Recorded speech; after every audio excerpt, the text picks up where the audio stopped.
అనుకున్న ఫలితం దక్కలేదు. కరీంనగర్ కార్పొరేషన్లో 60 డివిజన్లు ఉండగా కేవలం 14 స్థానాలకే పరిమితమైంది. బీజేపీ 30 స్థానాల్లో గెలిచి అతిపెద్ద పార్టీగా అవతరించింది. కాంగ్రెస్ 14, బీఆర్ఎస్ 9 స్థానాల్లో గెలుపొందాయి. ఇక్కడ స్వతంత్రుల మద్దతు కూడగట్టేందుకు బీజేపీ, కాంగ్రెస్ ముమ్మర ప్రయత్నాలు చేశాయి. మొదట వారంతా బీజేపీ వైపు మొగ్గు చూపినప్పటికీ తిరిగి కాంగ్రెస్ గుటికి చేరారు. దీంతో కాంగ్రెస్, బీఆర్ఎస్, ఎంఐఎం ఇండిపెండెంట్ల మద్దతుతో మేయర్ పీఠంపై కన్నేసింది. అయితే చివరి నిమిషంలో ఏం జరుగుతుందో నేడు మధ్యాహ్నానికి తేలనుంది.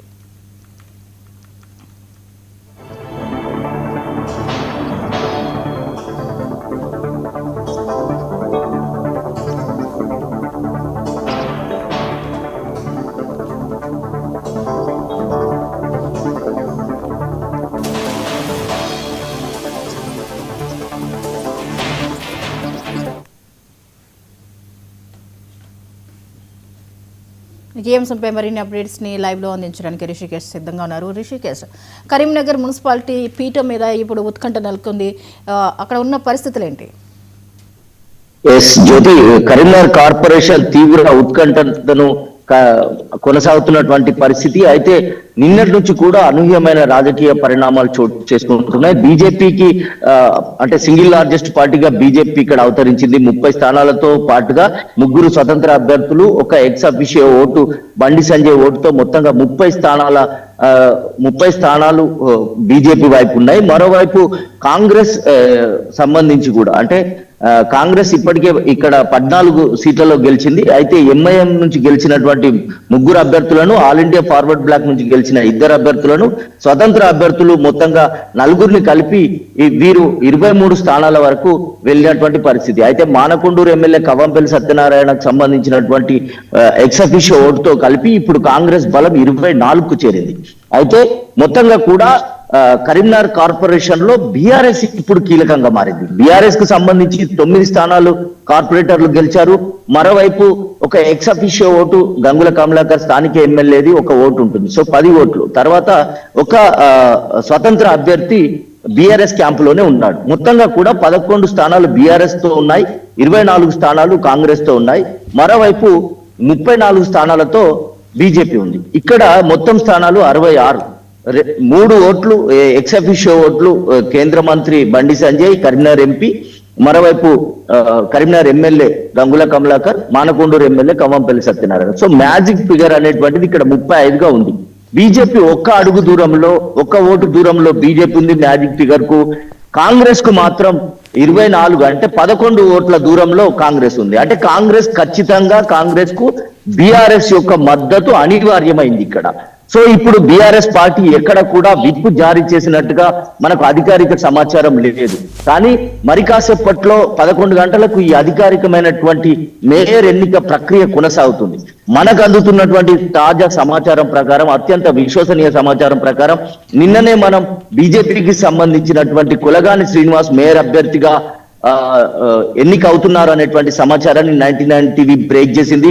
మనకు అందుతున్నటువంటి తాజా సమాచారం ప్రకారం కూడా బీజేపీయే కరీంనగర్ మేయర్ పీఠాన్ని కైవసం చేసుకుంటుంది అనేది మనకు స్పష్టంగా తెలుస్తోంది.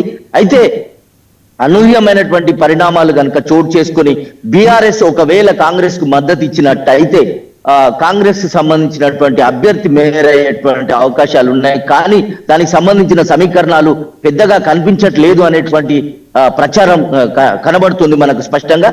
సో బీజేపీ అనేది ఇక్కడ కరీంనగర్ కార్పొరేషన్ లో మేయర్ స్థానాన్ని కైవసం చేసుకుంటుంది అనేటువంటిది మనకు అందుతున్నటువంటి అత్యంత విశ్వసనీయ సమాచారంగా చెప్పొచ్చు జ్యోతి. మరోవైపు కరీంనగర్ తో పాటుగా జగిత్యాల మున్సిపాలిటీకి సంబంధించి జీవన్ రెడ్డి వర్గానికి, అటు సంజయ్ వర్గానికి ఒప్పించడంలో అధిష్టానం సక్సెస్ అయిందని చెప్పొచ్చు.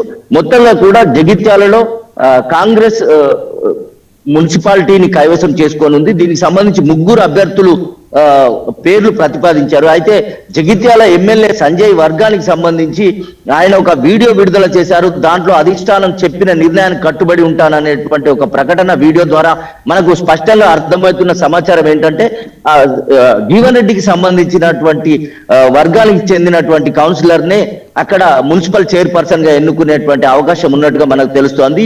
మున్సిపల్ చైర్పర్సన్ కి సంబంధించి 3 బరిలో ఉన్నారు.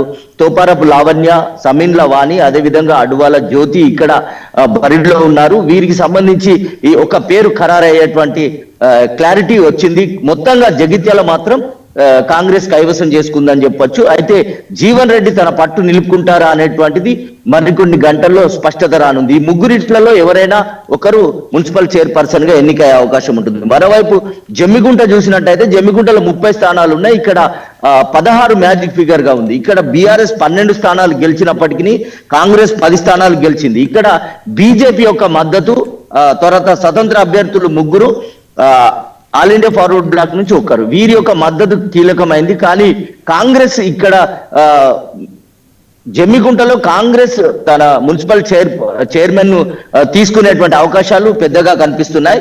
ములుగు దిలీప్ కాంగ్రెస్ నుంచి క్యాంప్ లో చురుకైన పాత్ర పోషించి పెద్ద ఎత్తున ఇక్కడ బీఆర్ఎస్ నుంచి కూడా ఒక కౌన్సిలర్ ను తీసుకున్నట్టుగా మనకు సమాచారం అందుతుంది. మొత్తంగా కాంగ్రెస్ వైపే జమ్మిగుంట కూడా వెళ్లేటువంటి అవకాశాలు స్పష్టంగా కనబడుతున్నాయి.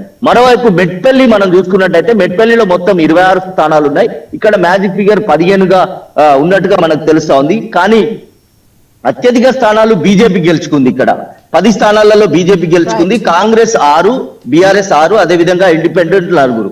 అయినప్పటికీ కూడా కాంగ్రెస్ కి సంబంధించినటువంటి మెజారిటీ వర్గానికి ఇక్కడ బీఆర్ఎస్ ఒక పరోక్షమైనటువంటి మద్దతు ఇస్తుందన్నట్టుగా ప్రచారం జరుగుతుంది. 10 స్థానాలు గెలిచినప్పటికీ కూడా బీజేపీ, ఇది గతంలో చెన్నమనేని విద్యాసాగర్ రావు సంబంధించినటువంటి నియోజకవర్గంగా ఉండింది. అప్పుడు బీజేపీకి చాలా పట్టున్న ప్రాంతం. 10 స్థానాలు ఇచ్చినప్పటికీ కూడా ఇక్కడ బీజేపీ విఫలం చెందిందని చెప్పొచ్చు.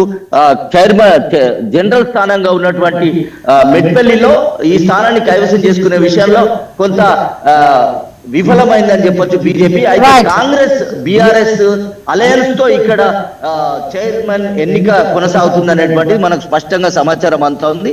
కాంగ్రెస్ నుంచి మైలారపు లింబాద్రి ఇక్కడ చైర్మన్ గా ఉన్నారు. బీజేపీ నుంచి ఒకవేళ అనూహ్య పరిణామాలు కనుక జరిగితే ధర్మపురి స్వరూప పద్మశాలి సామాజిక వర్గం నుంచి ఇక్కడ చైర్మన్ గా ఎన్నికయ్యేటువంటి అవకాశం ఉంది. అయితే బీఆర్ఎస్ కు సంబంధించినటువంటి లోకిని పురుషోత్తం కు వైస్ చైర్మన్ ఆఫర్ ఇచ్చినట్టుగా కాంగ్రెస్ సంబంధించినటువంటి లింబాద్రిని చైర్మన్ గా, పురుషోత్తం బీఆర్ఎస్ కి సంబంధించినటువంటి వ్యక్తిని వైస్ చైర్మన్ గా ఇక్కడ ఒక డీల్ నడిచింది అనేటువంటిది మనకు తెలుస్తా ఉంది. మొత్తంగా కూడా కరీంనగర్ లో కూడా కాంగ్రెస్ కైవసం, ఇక్కడ కూడా బీఆర్ఎస్ సంబంధించినటువంటి శేఖర్ కు వైస్ చైర్మన్ ఇచ్చేటువంటి అవకాశాలు స్పష్టంగా కనబడుతున్నాయి. మొత్తంగా కూడా కరీంనగర్ కార్పొరేషన్ లో ఒక అనూహ్యమైనటువంటి పరిణామాలు చోటు చేసుకుంటున్నాయి.